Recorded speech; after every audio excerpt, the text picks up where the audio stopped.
They called him the King of Cool, but to Jacqueline Bisset, he was the King of Cruel, a man who used love as a prop and promises as weapons. At 81 years old, Jacqueline Bisset no longer hides behind polite silence or a studio myth. Her voice, once soft and careful, now carries decades of memory and warning. "If I hadn't stopped," she said quietly, "I might have become one of the women he destroyed." For over half a century, the world only saw Steve McQueen, the flawless rebel, the magnetic star, the unstoppable icon of speed and danger.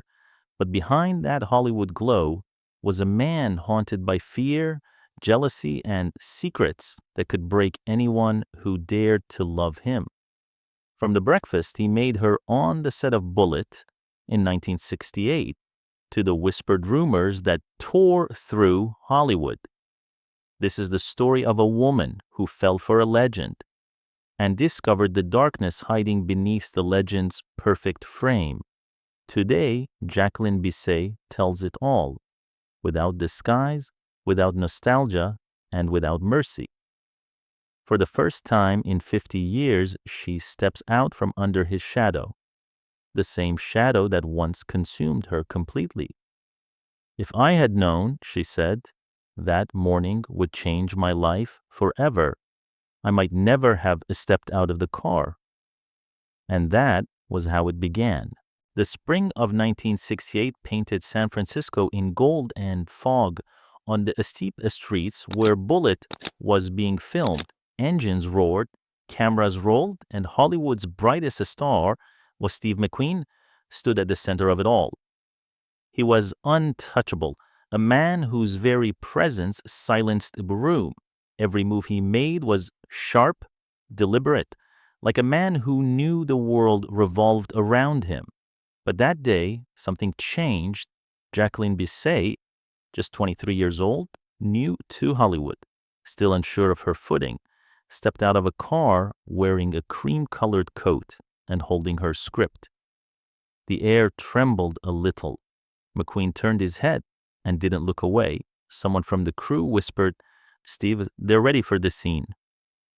But he didn't answer. He just stood there, eyes fixed on her, squinting slightly, a faint smile curling at the edge of his lips, as if, for the first time in years, he'd found something that truly intrigued him. Bisset would later say, "I felt like he could see right through me, not as an actress, but as a woman he already knew he wanted." The next morning, she found a small gesture waiting for her, a cup of black coffee, a grilled cheese sandwich, and a tiny peony beside her script. Tucked beneath it was a note, handwritten in a hurry. "Careful, it's as hot as your gaze this morning." No one said anything, but everyone knew exactly who had sent it. From that day on, Steve McQueen started arriving earlier than anyone. Before the director, before the crew, he'd quietly make sure her little table was tidy, her coffee steaming. For a man known for his cold, distant nature, this tenderness stunned everyone. By March 19, 1968, San Francisco's Chronicle printed a photo of them leaving Valentino's restaurant together.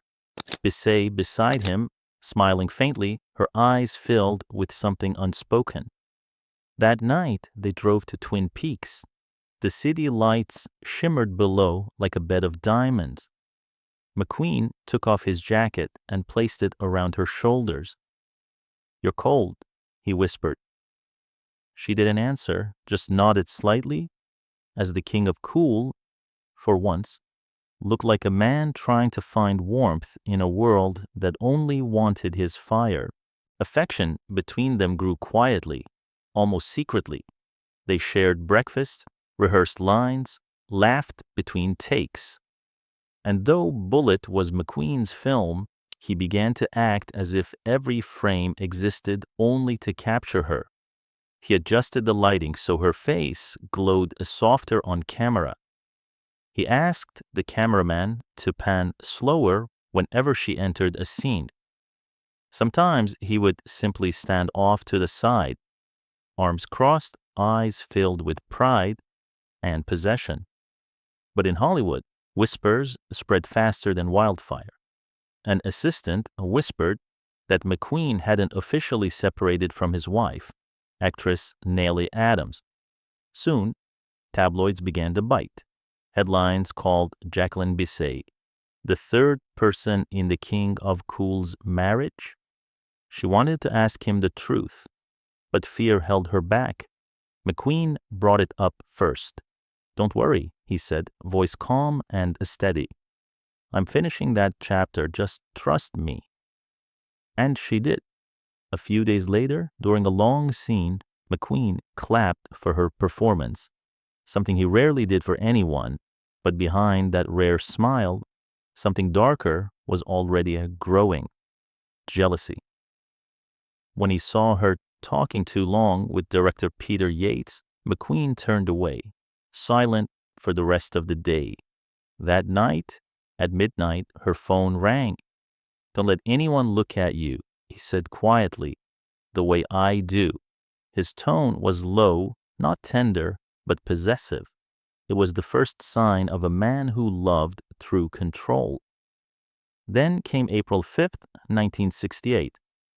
Variety magazine published a photo of McQueen leaving the Chateau Marmont Hotel with a blonde woman, believed to be Candice Bergen. Bisset read it in her trailer. Her hands trembled so hard, she spilled her drink. She called him 3 times. No answer. When he finally appeared on set, his eyes looked tired, almost guilty. "Don't believe the papers," he muttered, then turned away.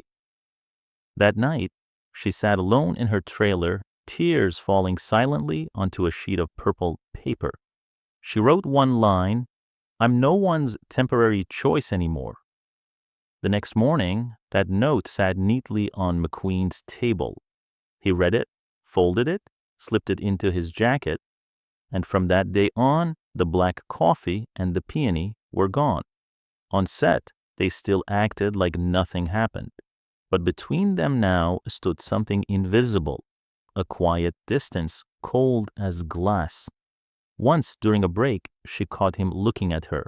No more desire, no more affection, just regret. Years later, she would whisper to a friend, "I thought I understood him, but I only saw the part he wanted me to believe was real." But the story didn't end there, because soon after, she would discover a secret about Steve McQueen that shattered everything she thought she knew about him. 3 weeks after leaving San Francisco, Jacqueline Bisset tried to move on. She returned to Los Angeles, took a few magazine shoots, and refused every interview about Bullet. But the press wouldn't let her go. The Los Angeles Times still called them Hollywood's silver screen couple. And every time she saw his name in print, she quietly folded the page as if closing a wound. Then, one late night in June, there was a knock on her door. When she opened it, he was standing there. Steve McQueen, leather jacket, tired eyes, a bouquet of white orchids in one hand, and a bottle of Burgundy in the other. "I had to see you," he said softly. "The things the papers wrote, they're not true." Reason told her to close the door. Her heart didn't listen. She let him in, the cork popped. 2 glasses, the room fell into silence. Only the faint clink of glass broke it. She looked at him, the same face, the same cool eyes, but something felt different. "I remember his scent," she later told BBC Radio 4. "It wasn't his usual cologne. It was strong, sharp, masculine, but not familiar." Then she noticed it. A short silver hair, curled, unmistakably not her own, caught on the collar of his leather jacket. She said nothing. He avoided her gaze. He seemed restless, like a man hiding something not from her, but from himself. In the days that followed, he called and sent messages, but never asked to see her in daylight. Only at night, At the Chateau Marmont or the Beverly Hills Hotel, always late, always secretive. It felt, she wrote in her diary, like I was with someone who no longer existed. Then, one night, in early July, her doubt turned into truth.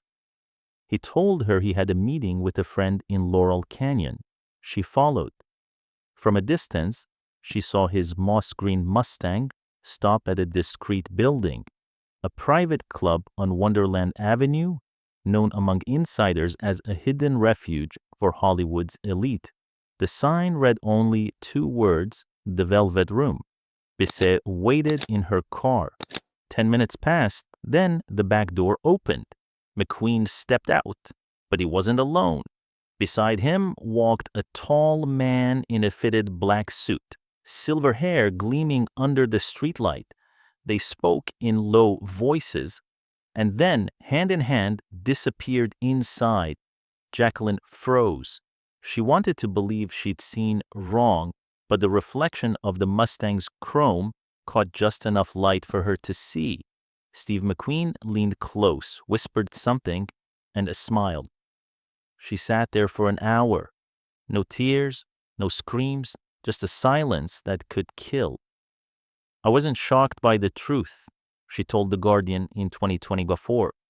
I was shocked that all that time I thought I was his secret. Turns out I was just his curtain. The next morning, Hollywood Insider published a small item. Steve McQueen spotted at the Velvet Room with French designer Marcel Delaine. It was quickly pulled, but within the industry, that name spread like wildfire.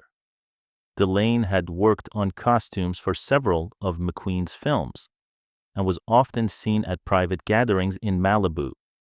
From that moment on, McQueen never called again.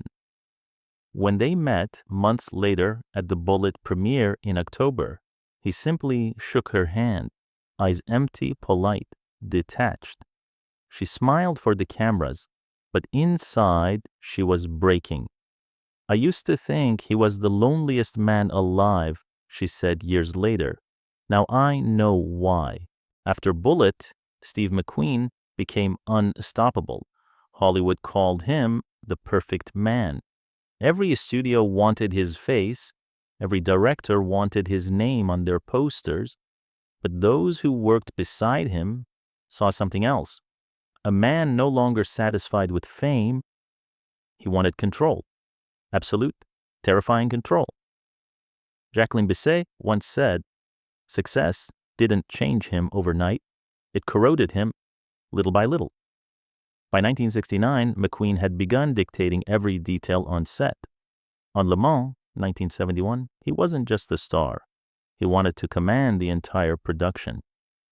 When the director Lee H. Katzin suggested reshooting a racing scene, McQueen growled, "No need, my shot is good. More takes will only make me look worse." The air froze. A young cameraman chuckled nervously, thinking it was a joke. McQueen walked over, leaned close, and whispered just loud enough for everyone to hear.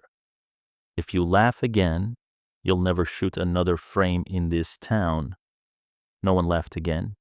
He became obsessed with control over lighting, angles, even the co-stars who shared his screen. He demanded scenes trimmed if he thought another actor drew too much attention. He couldn't stand anyone else shining, Bisset recalled.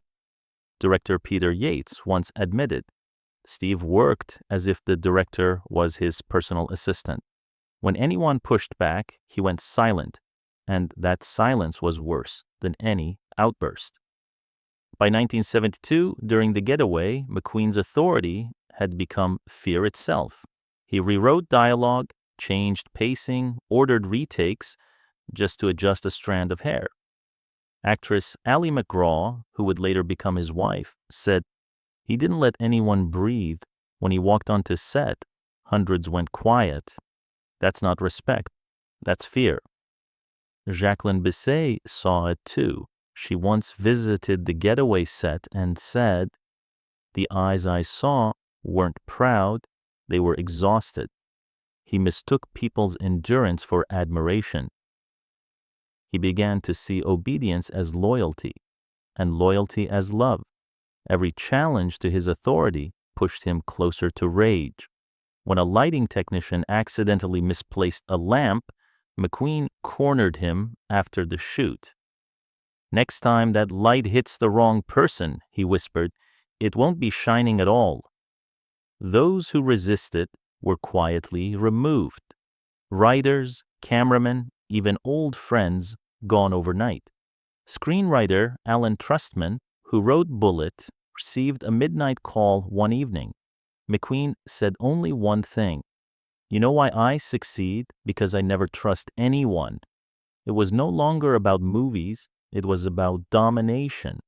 By the mid-1970s, McQueen's fame had turned into isolation, and his isolation into paranoia.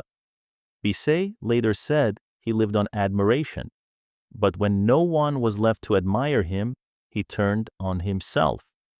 The king of cool had become a prisoner of his own legend. Second, after 1973, Steve McQueen's life spun faster than any car he ever drove. Wine, reckless races, sleepless nights. He told himself they were freedom, but everyone else saw it for what it was: self-destruction, 1 mile at a time. By 1974, he was no longer the cool figure people adored.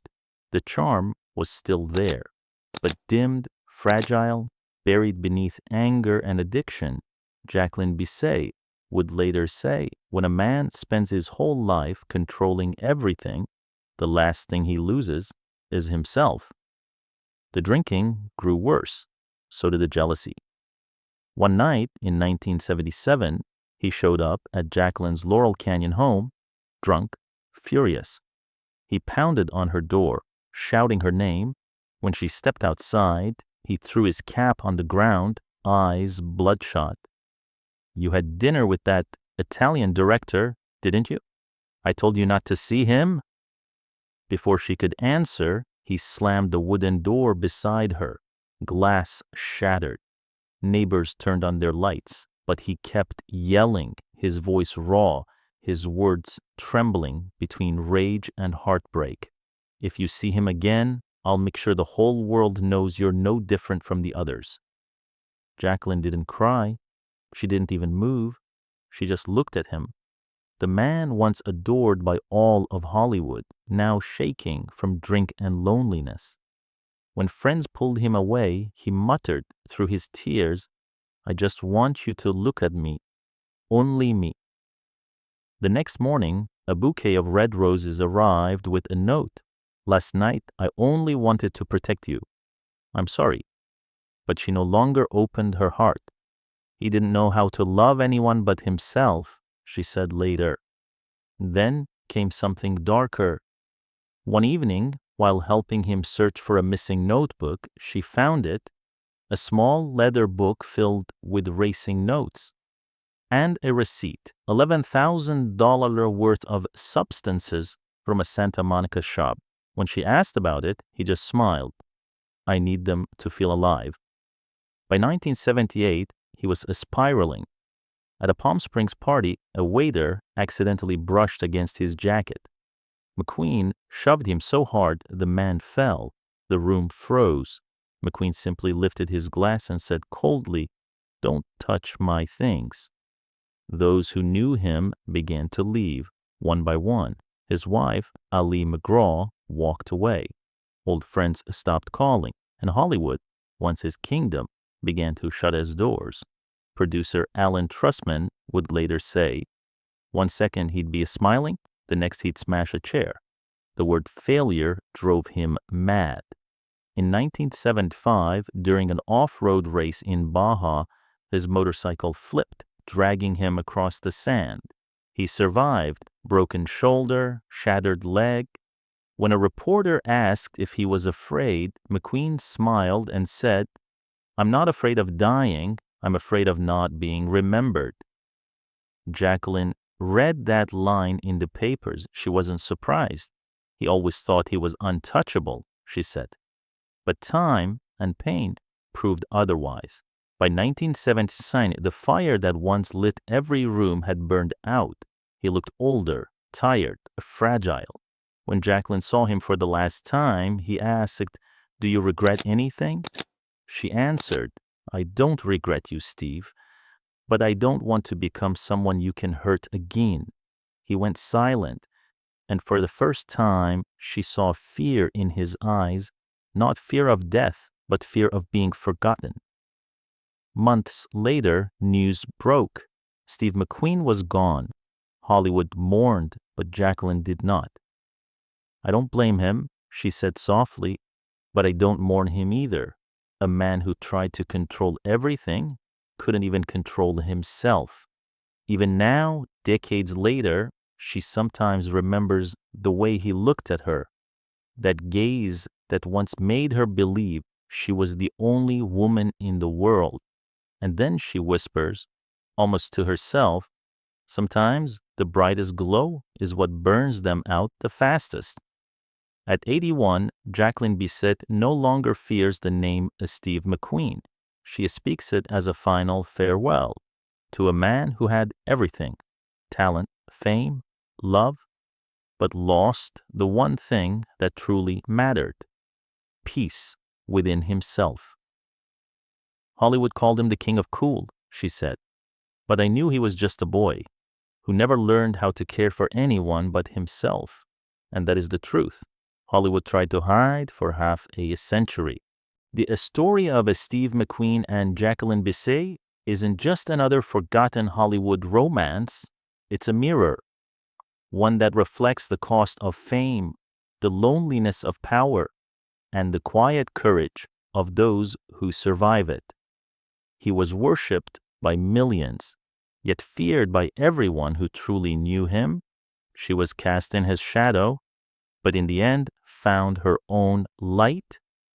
Jacqueline Bisset's silence for 50 years wasn't weakness, it was survival. And when she finally spoke, she didn't do it for revenge. She did it so that the world would understand the truth behind the myth. He wasn't a monster, she said. He was a broken man, a man who thought control could replace love. And maybe that's what makes this story so haunting, because every legend has a cost, and sometimes the price is peace.